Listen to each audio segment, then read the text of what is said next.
Happy Mario Kart 8 Deluxe DLC Day to everyone out there. This has been a very long time coming for Mario Kart fans, especially if you're someone like me who originally picked up Mario Kart 8 back on the Wii U in 2014, and here in 2022 we now officially have new tracks to play and check out on this game. In addition to that, we have to discuss some news first, which actually just hit the internet, suggesting that there are some unannounced tracks that have now been data mined that we can actually expect to hit Mario Kart 8 Deluxe Booster Course DLC Pass, that we have to dive into it now.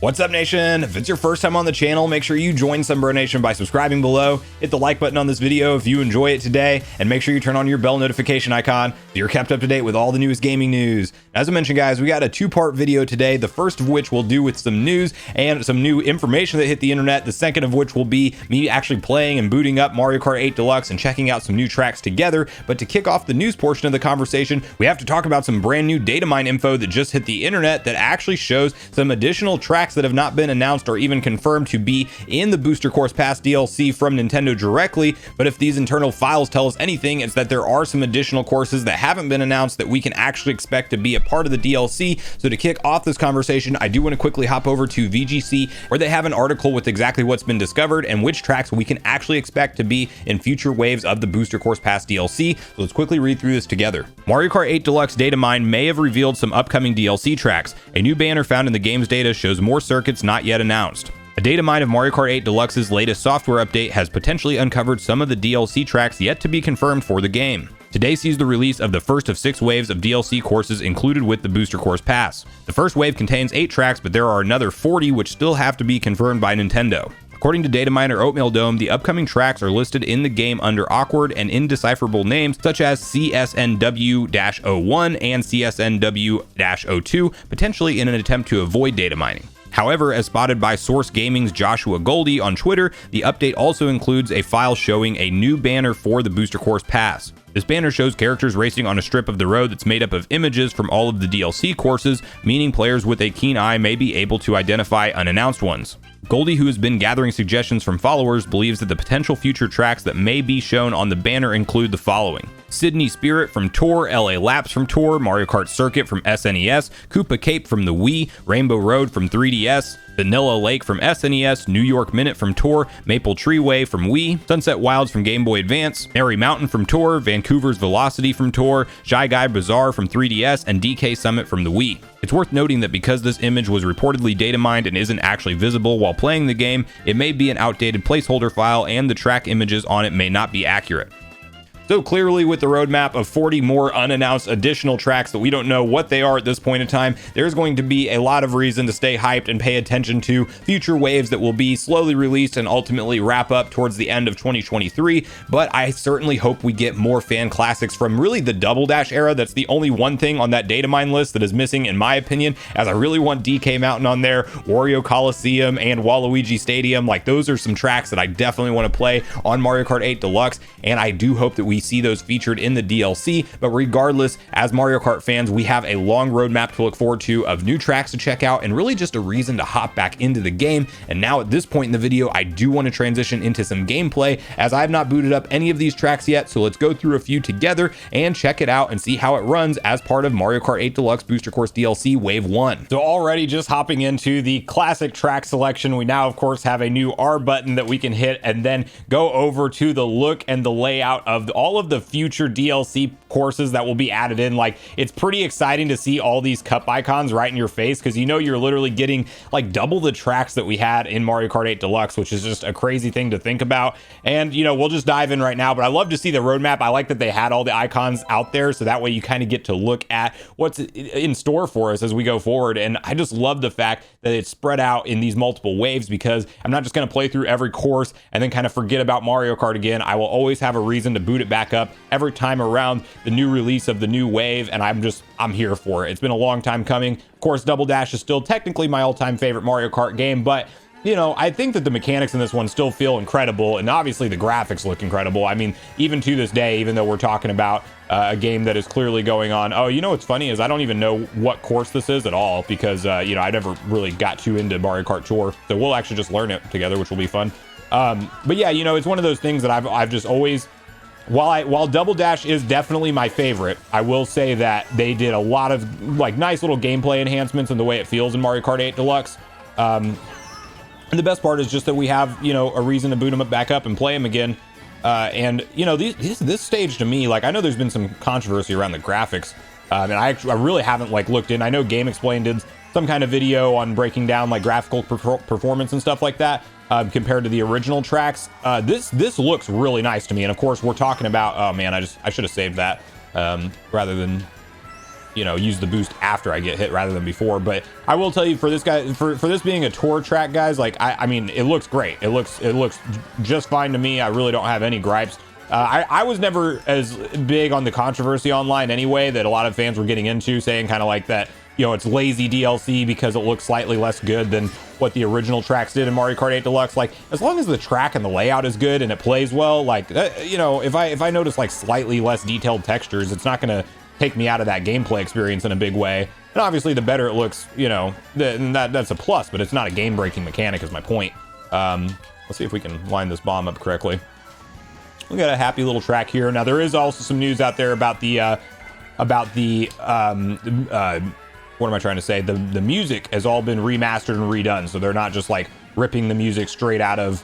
So it seems like I'm going a different direction each time. I wonder if this is, sorry, I get sidetracked whenever I play and talk at the same time, but I wonder if this is one of those things where it's like you go different directions, because I heard that for the first time ever in the tour tracks, instead of like having only one path, there's actually multiple paths that you can go down, and they kind of merged them all together. And I'm pretty sure that that's what's going on here, because it feels different each time I go through a different lap. And I just missed my boost there. But yeah, I'm all for this. I think it looks great. It plays great. There's really no reason to complain. It's new content. If you're already a Nintendo Switch Online Plus expansion pack subscriber, there's no reason not to get this thing. Like, I mean, it's included, so it's like, why would you not just download it? You know what I mean? And you know, I know a lot of people like to own their DLC, and that's fine too. I personally would like to own it, and maybe at one point I'll pick it up. But the thing about DLC is once they take the stores down anyway, if for some reason you know, lose your data on your Switch, that's going to be gone eventually in the future. Just like we recently saw Nintendo, unfortunately, announced that the Wii U and the 3DS store would be shutting down. And you know, the reality is at a certain point they're going to not let you re-download your content. So if your save data ever does for some reason get corrupted, or you sell your system and rebuy it back later, whatever the case is, you can still ultimately lose out on that DLC. That even happened to me with all the Guitar Hero DLC that I bought from back in the day. Like, I'm Guitar Hero 3 Warriors of Rock, because my PS3, you know, went out on me, and unfortunately I have no way to re-download that now, because, you know, it's one of those things that once it's gone, it's just gone. They don't have it on the store anymore. You can't get it. The rights have already expired. And you know, all that DLC that I had from back in the day is now unplayable. So it's one of those unfortunate realities of like the digital era that we're kind of living in here. Which is why I still love to collect physical games, and the more content that's on the game cartridge, the better, because you run into things like that whenever, you know, I mean, think about Grand Theft Auto, the trilogy, the definitive edition on the Switch. Like, you're literally getting one of the 3 games. Oh, they have a green shell. Why did I throw that? You know, you're getting one of the 3 games on the actual cartridge itself, which is just a real problem for game preservation in the future. But anyway, that's my little side rant on digital versus physical. That said, I mean, I get the convenience of digital. Don't get me wrong. It's great to not have to like put in a cartridge or anything like that, and then you're just immediately playing the game, and you don't have to worry about where your cartridge is at, which, especially like if you have kids or something, they're losing games all the time. Like, there's definitely upsides to digital too. I just hate the fact that it could potentially one day go away. It's not like my SNES or Super NES SNES or NES collection, or even N64, where I know, you know, as long as that cartridge works, it's gonna work. I'm never gonna lose that game. It's gonna be there forever. So here's what I'm excited for. Choco Mountain from the N64 era. Now, this is going to be a cool throwback here. It's actually been, it's been so long since I booted up Mario Kart 64. But so far, we're looking good on our rankings here. Now, I am doing 150cc, not 200. Like, I mean, the 200cc is no joke. I actually, you know, if anything, I think it's going to kind of motivate me to get back into getting all the courses done on a gold, you know, getting a gold cup on every 200cc track, because I have not done that. I mean, literally, like, it's so fast, and the CPUs are really good at, you know, drifting and doing all the correct turns. Like, I mean, I'll admit, you know, I need to kind of step up my game to be at the top of the food chain when it comes to you know, just talent in Mario Kart, I guess you could say. But yeah, it having these tracks is literally the reason that I've been looking for to play this game again. And I'm so happy that we have such a long roadmap to go to. Come on, hit him with the boomerang. We'll get a red shell. That's fine. But yeah, I mean, gosh, guys, this is just good music, good gameplay. I mean, you know what you're getting with the Mario Kart experience, but you know, you have friends over locally, you play online. Surprisingly, even though I think this is using Nintendo's old netcode for their online play, it's still one of the better games in terms of not having to suffer with lag and things like that. It's just something about the way that they run the race against the other players online. Like, it just doesn't suffer from that same kind of like micro pause type thing that you sometimes see in other Nintendo online games. Which I'm really hoping Nintendo starts to use that online netcode, the newer, you know, stuff that just works better. But it seems like they kind of pick and choose, you know, which games they put that on and which ones they don't.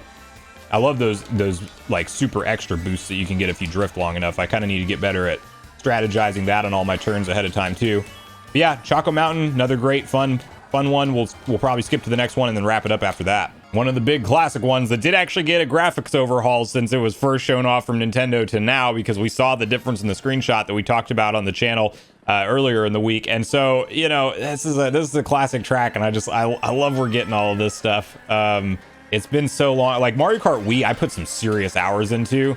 And it did have some incredible tracks, and you know that it's definitely kicking in the nostalgia for this one. It's kind of crazy to think. So this is a realization I had is you know, I'm wearing a Mario Kart shirt right now, and it says Mario Kart since '92 that I found at like Target the other day, and I was like, oh, I gotta have this for the celebration of the new DLC tracks.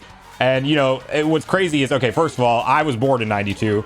I'm turning 30 in December of this year, and it just made me realize, like, wait a minute, Mario Kart 8 not Mario Kart 8, but Mario Kart, the franchise, is 30 years old, and so am I.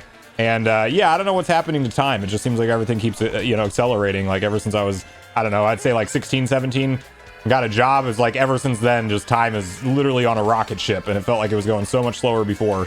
This bonus life question. Let me know if you guys are feeling the same thing in the comments down below, whether you're younger or older. Now, I don't want to say anything too early because we're only on the second lap right now, but I will say that maybe I do, for as much as I'm talking about, you know, like enjoying a challenge in games, I guess I really do need to go up to 200cc because I've actually been able to maintain a, you know, somewhat good lead on the CPUs on 150. So for whatever reason, I was really, you know, it's been a while since I've actually played this game. And I was remembering 200 being like next to impossible, but if 150 is going good, I should definitely try to challenge myself and actually I say that as I just run straight into a wall and stop, but you know, try to challenge myself and get a little bit more competitive with the CPUs and things. I'm definitely looking forward to some online play and stuff with this game too. So we got real close at the end here. I think we're gonna be okay. Yeah, we are. Yeah, as soon as I started to talk anything about like feeling comfortable is the minute that everything went wrong. So life lesson out there, never talk until you're actually done winning. But anyway, yeah, so we were able to walk away with the gold cup on this one. I'm definitely going to play through the other one too, but in the interest of time, I won't do it in the video. But I do want to hear from you guys at this point in the video, your personal favorite tracks as part of wave 1 and the ones that you really want to see come through in the future, because obviously we have 40 more to look forward to, and that Datamine list may suggest some of them, you know, are, you know, for sure coming. But you know, I want to hear from the ones that, whether they were on that list or not, that you guys personally want to see make it into this game, and where your hype level falls overall, and also if this changes NSO plus expansion pack for you in your eyes the same way it does for me, because instead of paying $25, I just downloaded this as a expansion pack subscriber, and it definitely just helps add value to the service for me. So I do look forward to hearing from you guys, regardless of your thoughts and opinions on everything we talked about, as I do look forward to getting a back and forth conversation started with you all around this topic. Make sure you check out yesterday's video if you haven't already, where we discuss a brand new technology that just got an upgrade that Nintendo has used in games so far to actually get better frame rates and resolution, and how it could lead to a surprise graphics update for the base model Switch going forward. Also, make sure you like, subscribe, turn on your notification bell, and I will see you guys in the next video.